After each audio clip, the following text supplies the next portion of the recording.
Σκέψου για λίγο τη ζωή. Οι πιο δυνατές στιγμές της είναι οι πιο μικρές.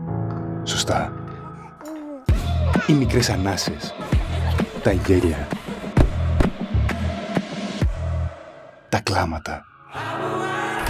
Αυτά τα πιο ψηλά, πιο αριστερά, πιο γρήγορα.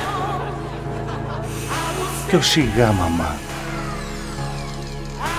Οι μικρές γραμμές που δείχνουν ότι μεγαλώνεις. Και οι μικρές γραμμές που δείχνουν ότι μεγάλωσες όμορφα. Αυτές οι αυθόρμητες καλημέρες. Και οι καλές νύχτες με φίλους. Η στιγμή που κάτι μικρό άλλαξε τη ζωή σου. Και μια μικρή σου κίνηση άλλαξε τον κόσμο.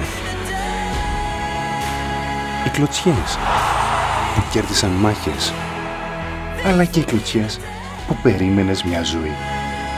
Τελικά, τι είναι στιγμές? Είναι κομμάτια που όταν τα ενώσεις φτιάχνουν τη ζωή σου. Οι υπεραγορές ΑΜΕΓΑ είναι εκεί για σένα. Κομμάτι της ζωής σου.